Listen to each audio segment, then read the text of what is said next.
All right, you guys, let's do part 3 on the budgetary process. Again, it says part 4 here if you're looking at the outline, just because the introduction was part 1. So we're going to go through page 460 on this part here and talk about the budgetary process. All right, so one thing to note is that the major players include a lot of people.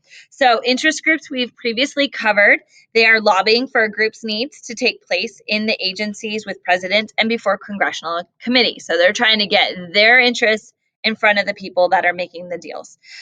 Agencies are the heads of agencies almost always push for higher budget requests, sending the requests to the Office of Management and Budget and presenting themselves before congressional committees. So these are kind of like the top dogs within these groups.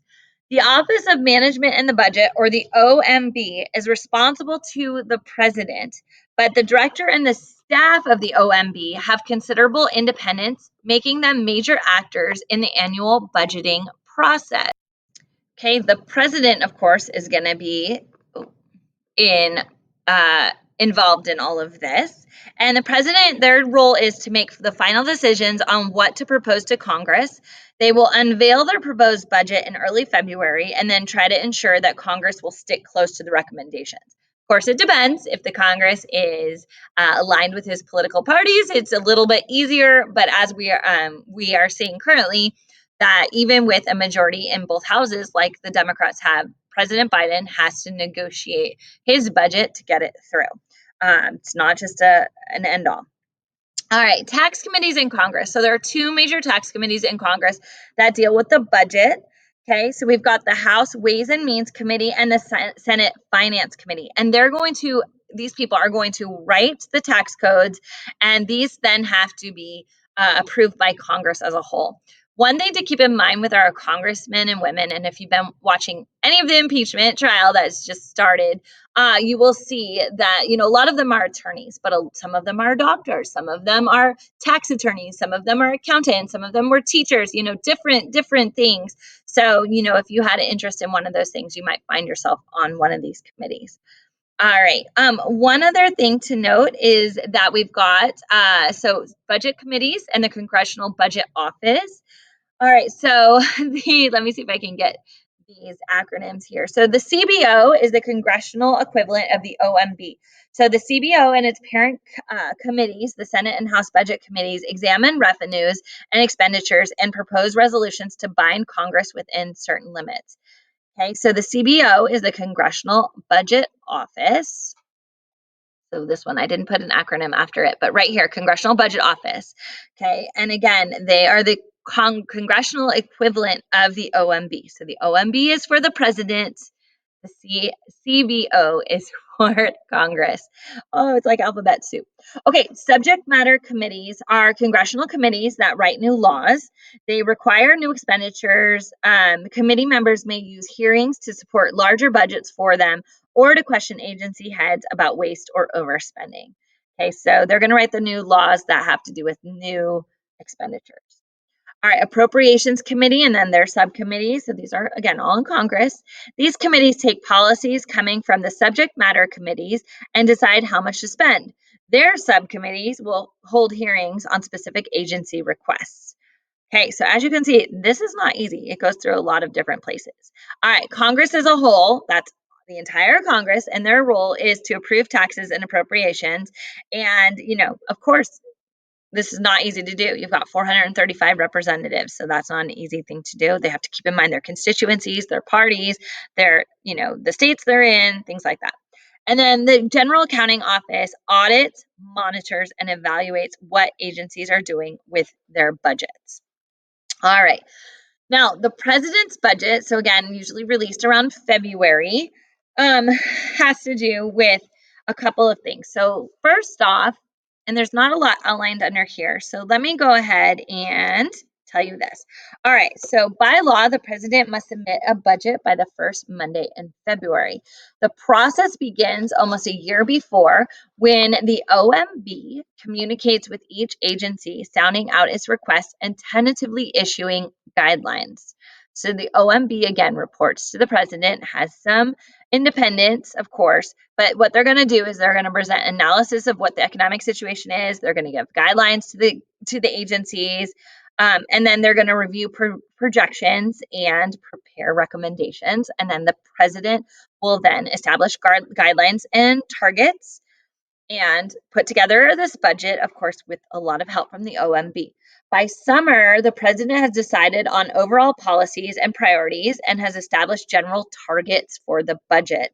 Then the OMB will convey the president's decisions and they will assist and advise agencies in preparing their own budget. So many things are reliant on the federal budget and can't make their own budgets until they know what the spending will be.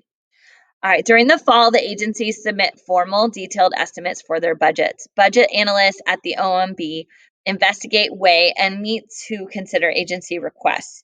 The OMB holds hearings, reviews its assessments of the economy, and prepares budget recommendations for the president. The president revises and approves the budget message and transmits the budget document to Congress.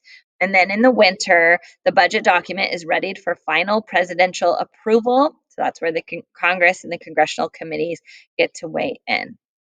All right, so the Congress is not going to propose the budget, but they're going to change the budget, right? Reform it. Okay, so according to the Constitution, all federal appropriations must be authorized by Congress. So that gives them oversight, control of the budget in many ways. This is called the power of the purse. You might hear that.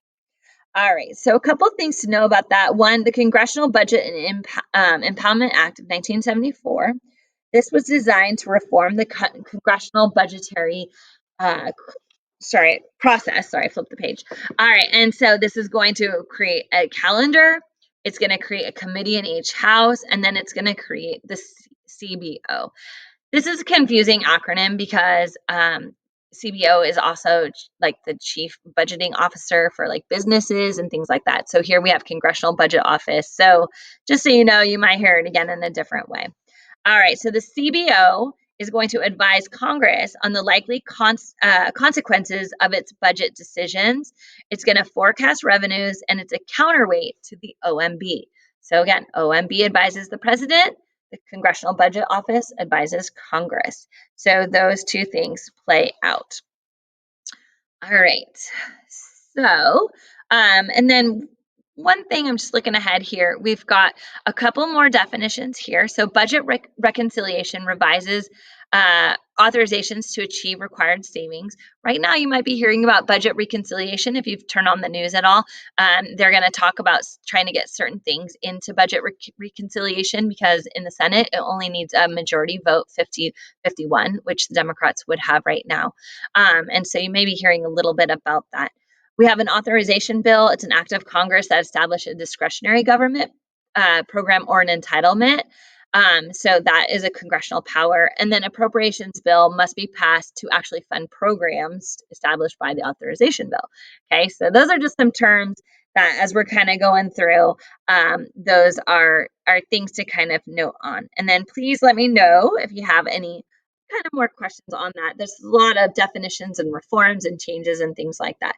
So let's take a look again at 1974. One thing to note before 1974, and again, this is under Richard Nixon, a Republican, that the budget, there hadn't been a big taxation reform since 1921, which would have been under President Harding, and also a Republican. So I'm just throwing in political parties there so you guys can kind of be aware. I know some of you know some of them, but again, the Republicans are going to tend to want less government, and that includes less government spending, so tighter reforms, more reforms.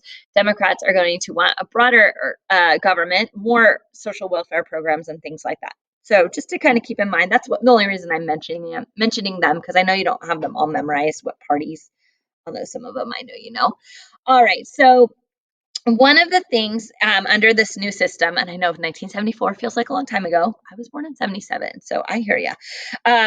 This new system was to force Congress to consider the budget as a whole. So they had to now consider both expenditures and revenues. Okay, that's a big deal. Congressional budgets have been in the red every year since the 1974 amendment, and the red ink has grown worse. So when we talk about that, we mean they're spending too much money. And I told you the national debt was $27 trillion. Presidents have played a role in this because they tend to submit budget proposals containing large deficits. So again, in talking about current events, I believe President Biden's COVID relief bill he's trying to get through is $1.9 trillion. It's a $1.9 billion. No, it's got to be. I don't know. It's a big one up there. I should know that number solidly, but it is a big number, and so people are pretty scared about that number. All right. Congress has continuously not met their own timelines, so that can be frustrating. Sometimes we will have government shutdowns or threats of government shutdowns, things like that. All right, and one of the big problems is that the procedure is an agreement over how it's not so much the procedure as it is like this agreement over how scarce resources should be spent. So there's never enough money. There is never enough money, and so things are going to continuously be tight and be problematic. All right. So some other reforms other than 1974 reform has to do with the Graham-Rudman-Hollings Act. Okay, so Graham-Rudman-Hollings Act mandated maximum allowable deficit levels for each year until a budget was to be balanced in 1993. So this was amended in 1987. This act was created. It was known as it was made by Congress, known as the Balanced Budget and Emergency Deficit Control Act, but it's known by these congressmen's names. It was amended in 1987, and it mandated maximum allowable deficit levels for each year until 1993. So they were trying to get the budget to be balanced. If Congress failed to meet the deficit goals, automatic across-the-board spending cuts would be enacted. All right, and they'd be ordered basically by the president. So they really put a lot of weight on the president and on his job. In 1990, Congress decided to shift this focus from controlling the size of the deficit to controlling increases in spending, which would then affect the deficit. Yearly deficits continued to climb and have continued into Clinton's administration and on and on. In 1995, the new Republican majorities in each house were determined to balance the budget within 7 years. So that gives you some sense of how hard this is. They argued for substantial cuts in the rate of growth as such popular entitlement programs as Medicaid and the outright elimination of many other programs. The president agreed with the goal, but on his terms. So at this time, the Congress was Republican. Bill Clinton was a Democrat, and so they're going to have some issues.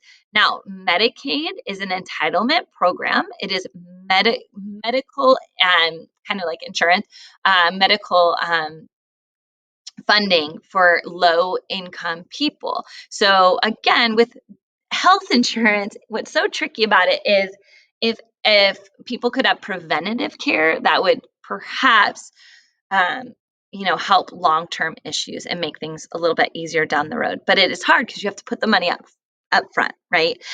Whereas, if you don't do preventative care and someone ends up getting cancer, 40 years from now, it's like, oh, we'll deal with that in 40 years. So, it's a really tricky thing. And then, of course, we're talking about people's health and welfare. So then it becomes personal, of course. So it is a really tricky thing. All right, so what ends up happening is we see decreased tax revenues resulting from an economic downturn in 2000, 2001. We're going to 2000, 2001, but after 9/11, we definitely had major issues, as you can imagine. I remember boarding my horse and at that time, and they charged more in board. They increased the board. I can't remember, it was like $25, but because hay was costing more after 9/11. So it just had a general impact on all areas. And so there was another income tax cut in 2001, trying to get people to have more money in their pockets, and that's going to send the budget into a deficit again. So definitely very, very hard, tricky thing to do for sure. Well-intentioned, but it is not an easy job. Okay, I'm going to stop there.